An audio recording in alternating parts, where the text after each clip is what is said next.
नमस्कार, आप सभी का स्वागत है जवाहर नवोदय विद्यालय के प्रवेश परीक्षा की कक्षा में। हम लोगों ने स्टार्ट किया था न्यू चैप्टर लाभ हानि और उसके हमने आपको जो उसमें चीजें मतलब हम लोगों को पढ़ी है, जैसे विक्रय मूल्य, क्रय मूल्य क्या होता है, विक्रय मूल्य क्या होता है, विक्रेता क्या होता है, क्रेता क्या होता है, ये हमने आपको बताया था। और लाभ हानि किस तरह निर्धारित होती है, ये भी हमने आपको बताया था। आज हम उससे रिलेटेड कुछ सवाल करेंगे, ठीक है। देखते हैं। देखिए, हमें पहला सवाल, आप वैसे ही इन सवालों को देख रहे हैं सारे, लेकिन हम पहले आपको ये नीचे वाला जो प्रश्न नंबर 5 है ये हम बताने वाले हैं।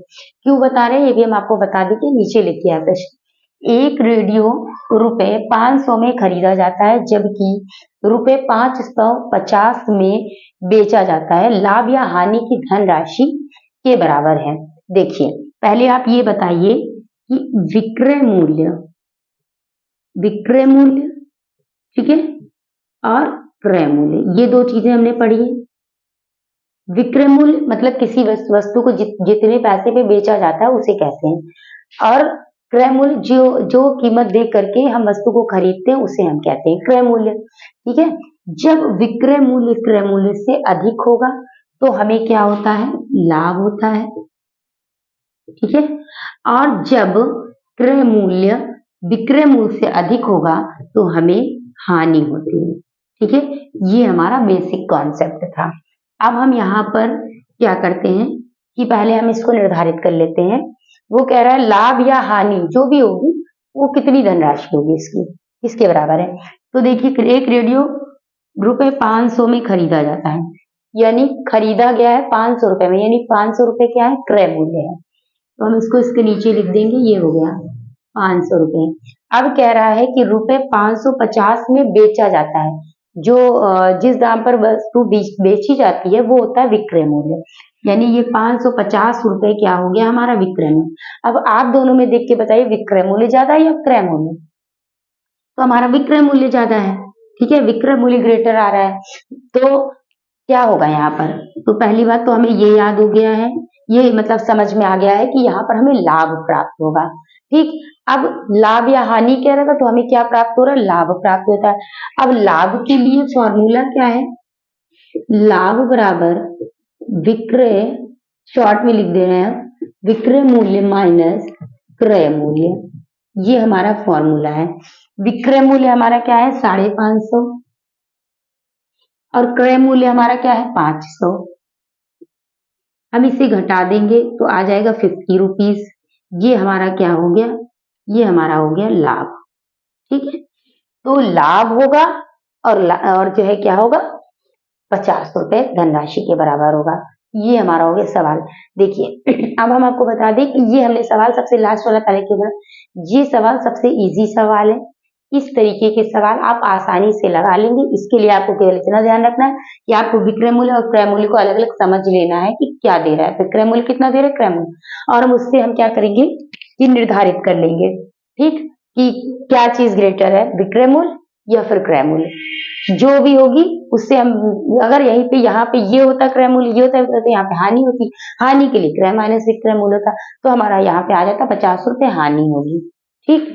ये हमारा हो गया। आप एक बार इन क्वेश्चंस को चाहें तो स्क्रीनशॉट ले लें या उतार लें, जो भी आप करना चाहते हैं। और इसके बाद अब हम आगे के सवालों को कर रहे हैं। ये वाला प्रश्न हम बिटार देंगे ताकि थोड़ा सा जगह हो, आप लोगों को समझाने में आसानी रहे, ठीक है। चलिए, ये वाला सवाल हम साफ कर देते हैं। अब देखते हैं अगला प्रश्न। इस तरीके का ये प्रश्न इजी है, ठीक।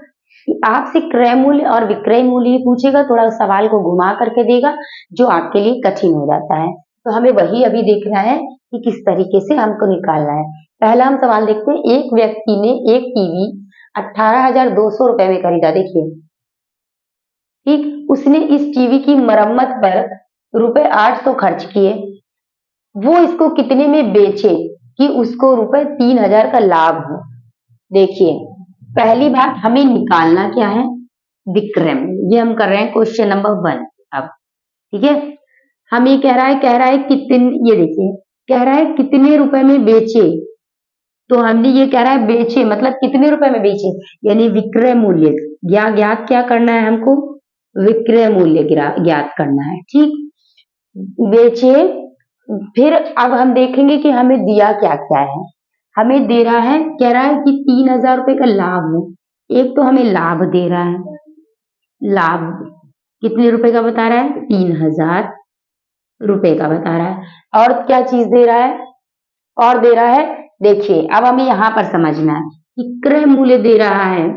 अब आप यहाँ से ये सोचेंगे कि 18,200 रुपए में खरीदा, तो ये हमारा खरीदने वाला बताया गया था कि जितने रुपए में वस्तु खरीदी जाए तो वो हमें हमारा क्या हो जाता है, वो हमारा हो जाता है क्रय मूल्य।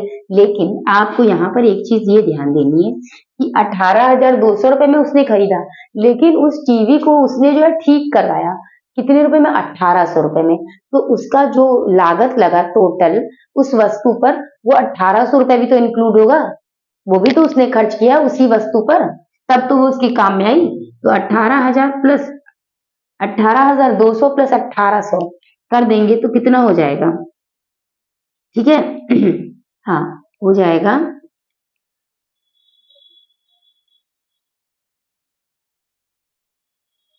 सॉरी, 0 8 2 10 की 0, हासिल लगी 1, 8 1 9 और 1 10, 0 हासिल लगी 20,000 रुपया। ठीक है, ये आया हमारा 20,000 रुपया। ठीक है, 20,000 रुपए। अब ये हमारा क्या आया, क्रय मूल्य आया। अब आप देख सकते हैं कि आपको क्रय मूल्य ज्ञात है 2,000 रुपए, आपको लाभ ज्ञात है। ठीक, आपने अलग अलग फार्मूला नहीं याद करना है। लाभ बराबर क्या होता है, विक्रय मूल्य माइनस क्रय मूल्य, ये आपको फार्मूला पता है। अब आपको लाभ कितना दे रहा है, 3,000 रुपए, लिख लेते हैं यहाँ पर। ठीक है, 3,000 रुपए। विक्रय मूल्य हमें निकालना है, तो आप विक्रय मूल्य यहाँ से लिख दीजिए, या आप इसको आप x भी मान सकते हैं। ठीक है, आप इसको x भी मान सकते हैं। क्रय मूल्य हमारा कितना है, 20,000 रुपया। ठीक है, 20,000 रुपए। अब देखिए हमें विक्रय मूल्य निकालना है, तो हम विक्रय मूल्य को इधर ले आएंगे, है ना। और 20,000 प्लस 3,000, तो हमारा विक्रय मूल्य कितना हो जाएगा, 23,000। ये हमारा आंसर हो जाएगा। मतलब अगर वो 23,000 रुपए में 20,000, आप देखिए आपको दिख रहा है कि 20,000 रुपए में उसने खरीदा, टोटल उसका खर्चा आया है उसमें टीवी पे, और अगर वो 23,000 रुपए में बेचेगा तो उसको 3,000 रुपए का लाभ भी हो जाएगा, और क्या नाम है, विक्रय मूल्य उसका निर्धारित हो जाएगा कि 23,000 रुपए। ठीक है, अब हम कर लेते हैं नेक्स्ट क्वेश्चन। एक सेकंड समय दे देते हैं, ताकि अगर आप लोग नोट करना चाहें तो आप स्क्रीनशॉट ले सकते हैं। नेक्स्ट क्वेश्चन हम देखते हैं। नेक्स्ट प्रश्न है, देखिए इसमें निकालना क्या था, विक्रय मूल्य निकालना था, लेकिन सवाल को थोड़ा सा टफ कर दिया था। यहाँ पे मरम्मत का दे दिया था, उधर लाभ भी आपको दिया था। ठीक, अगला देखिए, एक रेडियो में रुपए 680 में बेचने पर दुकानदार को 120 का घाटा होता है, घाटा यानी हानि, और कह रहा है 120 का लाभ कमाने के लिए रेडियो को कितने रुपए में बेचना चाहिए। ये यहाँ भी कह रहा है, यहाँ भी देखिए पूछ, यहाँ भी विक्रय मूल्य रहा है, यहाँ भी क्वेश्चन नंबर कौन सा है, 2, यहाँ भी क्या कह रहा है, विक्रय मूल्य ही पूछ रहा है। यहाँ भी क्या पूछ रहा है, विक्रय मूल्य पूछ रहा है। अब दे क्या क्या रहा है, देखिए कह रहा है कि 680 रुपए में बेचेगा तो 120 रुपए का घाटा होता है। ठीक है, और 120 रुपए का लाभ कमाना चाहता है वो। लाभ कितना कह रहा है, 120 रुपए। ठीक, अब यहाँ पे हमको क्रय मूल्य निकालना है, लेकिन क्रय मूल्य निकालने के लिए इसमें देखिए क्या इन्होंने घुमा कर किया है। ये कह रहा है 680 रुपए में बेचता है तो उसको 120 रुपए का घाटा होता है। ठीक है, यानी 680 में अगर हम 120 रुपए और जोड़ दें तो उसने जितनी की चीज खरीदी कम से कम उसको उतना पैसा तो मिलेगा। इतनी बात समझ में आ रही है आपको, कि अगर 680 रुपए की कोई चीज हम बेच रहे हैं, ठीक है, तो हमें 120 रुपए का घाटा हो रहा है। ठीक, तो हम 120 रुपए अगर उसमें बढ़ा देंगे, मतलब वो 120 रुपए जोड़ लेंगे, तो कम से कम जितने रुपए की हम चीज खरीदते हैं वो पैसा तो हमको मिलेगा। ठीक, तो हम क्या करेंगे कि 680 में 120 रुपए जोड़ देंगे, तो कितना हो जाएगा 0, 8 2 10 की 0 और 600, 6 और 1 7 और 1 8, 800। ये हमारा क्या हो गया, क्रय मूल्य हो गया। अब समझ में आ रहा है क्रय मूल्य कैसे निकला। ये हमारा क्रय मूल्य हो गया 800 रुपए। जो 120 रुपए घाटा हो रहा था उसको वो उसमें जोड़ देंगे। क्यों? क्योंकि भाई वो कह रहा है जब हम 5 रुपए की वाली कोई चीज आप 5 रुपए की लाते हैं, कह रहा है जब कोई हमको भाई हम 5 रुपए तुमको दे रहा है तो हमको 2 रुपए को घाटा हो रहा है। मतलब आप कितने 5 में अगर 2 जोड़ देंगे मतलब आप 7 रुपए खरीद के लाए ना। अब समझ में आ रहा है, तो इसलिए हमने जोड़ा है। अब देखिए फिर वही चीज आ गई, क्रय मूल्य है, लाभ है, विक्रय मूल्य निकालना है। फॉर्मूला लगाएंगे, लाभ बराबर विक्रय मूल्य माइनस क्रय मूल्य। ठीक है, विक्रय मूल्य माइनस क्रय मूल्य। लाभ कितना दे रहा है 120, इसको लाभ कितना चाहिए 120 रुपए का लाभ चाहिए। विक्रय मूल्य क्या दे रहा है, नहीं दे रहा है। विक्रय मूल्य हमें निकालना है। क्रय मूल्य हमारा कितना है 800 रुपए। फिर वही चीज करना है, पक्षांतर कर लेना है। विक्रय मूल्य हमें निकालना है और 800 ये 120 प्लस हो जाएगा बराबर, यहाँ विक्रय मूल्य हमारा कितना आ जाएगा 920 रुपया।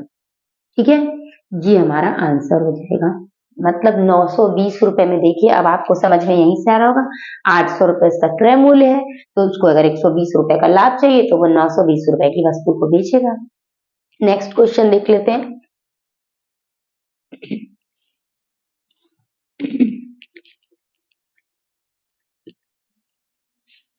Question number 3। क्वेश्चन नंबर 3 है, एक दुकान, इसमें देखिए थोड़ा सा आपको ऐसे, आप ये वाला प्रश्न तो आप ओरली कर सकते हैं, लेकिन फिर भी अगर आप थोड़ा सा रफ में लगा लेंगे तो आपका सही रहेगा। एक दुकानदार ने 2 दर्जन ब्रश 10 प्रति दर्जन के हिसाब से खरीदे। अब वह रुपए 1 प्रति ब्रश बेचे तो उसे कितने का लाभ होगा। देखिए यहाँ निकालना क्या है, पहली बात तो लाभ निकालना है हमको। लाभ हमें नहीं पता है, 1 रुपए प्रति ब्रश बेचे, ठीक है। अब पहले ये हमें देखना है कि वस्तु का क्रय मूल्य क्या है। 1 रुपए प्रति ब्रश बेचे, लेकिन कुल ब्रश वो कितने, देखिए कह रहा है कि 10 रुपए प्रति दर्जन खरीदे। दर्जन का मतलब क्या होता है, देखिए यहाँ पर दर्जन मतलब क्या होता है, दर्जन किसके बराबर होता है, जन बराबर 12 है ना। एक दर्जन बराबर क्या होता है 12 होता है संख्या में, तो यानी 12 ब्रश उसने 10 रुपए के खरीदे हैं। 12 ब्रश 10 रुपए के खरीदे हैं, ठीक है।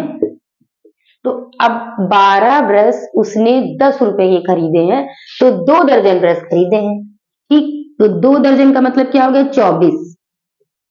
24 ब्रश उसने कितने रुपए के खरीदे होंगे 20 रुपए के खरीदे होंगे, यही तो बात हुई। यानी उसने खरीदे कितने 2 दर्जन, तो उसका जो क्रय मूल्य है, ठीक है, क्रय मूल्य 24 ब्रश का कितना है 20 रुपया, यही तो है। समझ में आया ये कैसे हमने क्रय मूल्य निकाला। तो इसे देख लीजिए कि 10 प्रति दर्जन ब्रश खरीदे, 1 दर्जन ब्रश उसने 10 रुपए के खरीदे और 2 दर्जन कह रहा है, तो 2 दर्जन जब उसने खरीदे यानी 24 ब्रश खरीदे तो कितने रुपए खरीदे 20 रुपए। अब वो कह रहा है कि 1 रुपया प्रति ब्रश बेचे, ठीक। 1 रुपया प्रति ब्रश बेचेगा, तो आप बताइए कि 24 ब्रश बेचेगा, ठीक है। हम विक्रय मूल्य मतलब बेच रहा है ना, विक्रय मूल्य। अब आप देखिए एक विक्रय मूल्य 1 रुपए प्रति ब्रश,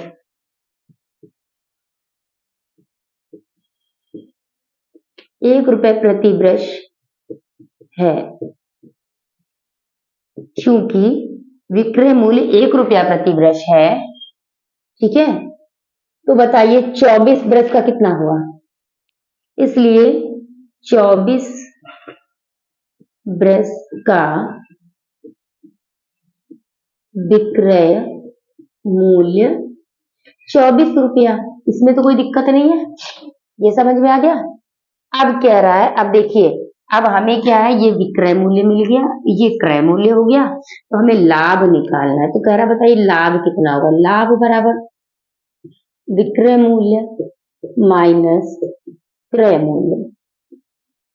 ठीक, विक्रय मूल्य हमारा 24 है, क्रय मूल्य हमारा 20 है, इसमें से घटा देंगे तो हमें लाभ हो जाएगा 4 रुपए का। ठीक, समझ में आ गया, देख लीजिए भाई इतना हमें करना है कि उससे जो दर्जन दे रहा है, दर्जन में आप देखिए कि 12 होता है। 10 रुपए के 12 ब्रश खरीदे तो 24 ब्रश, 2 दर्जन खरीदा तो कितने रुपए खरीदा होगा, 20 रुपए का खरीदा होगा। अब ये कह रहा है 1 रुपए प्रति ब्रश बेचे, यानी 24 ब्रश उसको बेचने, तो 24 रुपए का तो बेचेगा, तो 24 रुपए विक्रय मूल्य हो गया, 20 रुपए क्रय मूल्य हो गया, लाभ कितने का होगा उसको 4 रुपए का। मतलब 2 दर्जन ब्रश बेचने पर उसको कितना रुपया मिलेगा, 4 रुपया मिलेगा अतिरिक्त। अब देखते हैं क्वेश्चन नंबर 4। देखिए क्वेश्चन नंबर 4 को हम लोग बहुत सारे क्वेश्चन ऐसे बस केयरफुली कर रहे हैं। क्वेश्चन नंबर 4 को बहुत ध्यान से समझिएगा। एक वस्तु को रुपए 500 में बेचने पर हानि होती है। कोई वस्तु है उसको 500 रुपए में बेचने में हानि होती है। यदि इस वस्तु को 700 रुपए में बेचा जाता है तो दुकानदार को पहले से होने वाली हानि से 3 गुना लाभ होता है। वस्तु का क्रय मूल्य क्या होगा। वस्तु का क्या पूछ रहा है, क्रय मूल्य पूछ रहा है। तो हम यहाँ कह सकते हैं क्रय मूल्य, माना क्रय मूल्य बराबर x। नहीं पता, आगे निकालना है। अब कह रहा है देखिए 500 रुपए में बेचने पर हानि होती है। ठीक है, हानि बराबर क्या होता है, समझिएगा बिल्कुल ध्यान से। हानि बराबर क्या होता है, क्रय मूल्य माइनस विक्रय मूल्य। ठीक है, ठीक, हानि बराबर क्या होता है, क्रय मूल्य माइनस, क्रय मूल्य हमने क्या माना है x। अब विक्रय मूल्य हमारा कितना है 500। जब वो 500 रुपए में बेच रहा है तो उसको क्या हो रहा है, हानि हो रही है। ये हो गया हमारा हानि।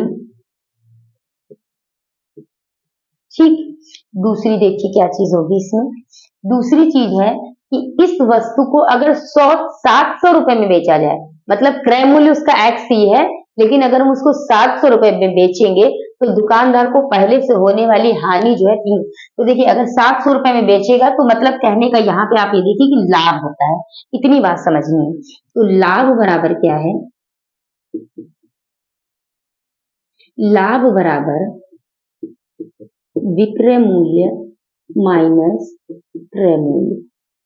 ठीक, लाभ कितने का हो रहा है, विक्रय मूल्य कितना है 700, क्रय मूल्य कितना है x। जिसमें क्या हो रहा है, उसको लाभ हो रहा है, लेकिन लाभ कितना हो रहा है प्रश्नानुसार हम देख लेते हैं। यहाँ पर लाभ तो हो रहा है, लेकिन प्रश्नानुसार कैसा, कितना लाभ हो रहा है, पहले दुकानदार को पहले से होने वाली हानि से 3 गुना लाभ होता है। मतलब जो उसका लाभ है वो हानि से 3 गुना हो रहा है, यानी कि हानि गुणे 3 बराबर लाभ। ठीक, ये है। अब ये हमारा हो गया प्रश्न के अनुसार जो उसने कहा था। अब हमें निकालना है क्रय मूल्य, यानी कि x की वैल्यू निकालनी है।